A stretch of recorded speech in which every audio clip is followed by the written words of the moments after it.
आजकल पतियों की हत्या के मामले थमने का नाम नहीं ले रहे हैं। हर दिन कहीं ना कहीं एक नई घटना सामने आती है, जहां पत्नी अपने ही पति को मौत के घाट उतारने की साजिश रचती है। हाल ही में मेरठ के सौरभ राजपूत की हत्या की खबर आई थी और अब औरैया से एक दिल दहला देने वाला मामला सामने आया है। यहाँ प्रगति यादव नाम की महिला ने शादी के महज 15 दिन बाद अपने प्रेमी के साथ मिलकर पति दिलीप यादव की हत्या कर दी। दिलीप के दोस्त बताते हैं कि दिलीप बड़ा सीधा साधा और भोला भाला लड़का था। उसे नहीं पता था कि उसकी जिससे शादी होने जा रही है वो पहले से ही किसी के प्रेम जाल में फंसी हुई है। आइए सुनते हैं दिलीप के दोस्त ने क्या कुछ कहा। दिलीप का बहुत ही अच्छा नेचर था। वो भोला लड़का था, बिल्कुल मासूम था। वो किसी भी चीज के लिए ना नहीं करता था। उससे आप कुछ भी कहें वो हाँ था उसके लिए हमेशा।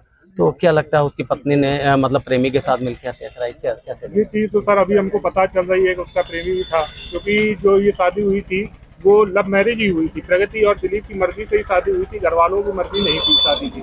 लेकिन जब दिलीप और प्रगति की आगे उन लोगों ने बेबस होकर शादी की थी। तो क्या लगता है, क्या मांग है? मांग यही है कि सर इन लोगों को, जो भी लोग दोषी है, उन लोगों को कड़ी से कड़ी सजा होनी चाहिए। बाकी समाज में उन लोगों को भी सचेत हो जाना चाहिए जो अपने खोटे सिक्के बाजार में चलाने की कोशिश करते हैं, क्योंकि कहीं ना कहीं कुछ हद तक तो घर वालों को कुछ ना कुछ चीजें तो पता होती ही हैं। आगे बढ़ते हैं इस केस की ओर। प्रगति ने अपने प्रेमी अनुराग के साथ मिलकर एक सुपारी किलर रामजी नागर को हायर किया। रिपोर्ट्स के अनुसार प्रगति ने अपने पति दिलीप को मारने के लिए 2 लाख रुपए की सुपारी दी। इन पैसों में से 1 लाख रुपए उसने अपने गहने बेचकर और मुंह दिखाई में मिले पैसों से जुटाए थे। एडवांस में 1 लाख रुपए देने के बाद 19 मार्च को दिलीप को गोली मार दी गई। घायल अवस्था में दिलीप को अस्पताल ले जाया गया, जहां इलाज के दौरान 21 मार्च की रात उसकी मौत हो गई।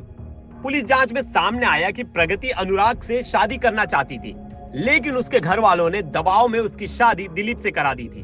शादी से खुश नहीं होने के कारण उसने अपने पति की हत्या की साजिश रचना शुरू कर दी थी। शादी के 5 दिन बाद ही प्रगति अपने मायके लौट आई और वहीं से उसने अनुराग के साथ मिलकर यह खौफनाक योजना बनाई। जब दिलीप की हत्या हो गई तब वो ससुराल वापस लौटी। दिलीप का परिवार एक व्यापारी परिवार है और उनके पास कई जिलों में क्रेन का कारोबार फैला हुआ है। 19 मार्च को दिलीप पर कन्नौज के उमरदा में हमला किया गया था। शूटरों ने होटल के पास के गड्ढे में फंसी कार निकालने के बहाने दिलीप को साथ ले जाकर सिर में गोली मारी और उसे खेत में फेंक दिया।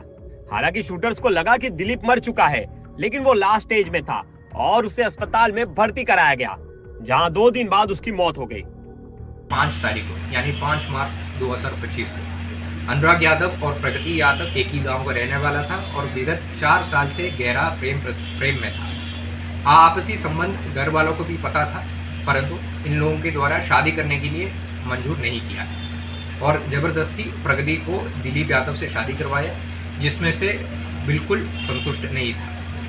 प्रगति यादव द्वारा अपना प्रेमी अनुराग यादव को ये बताया था कि काफ़ी अमीर है दिलीप और अगर उनको हमारा रास्ता से हटाएंगे तो हम लोगों को बहुत अच्छा तरीके से साथ में जीवन जी सकता है।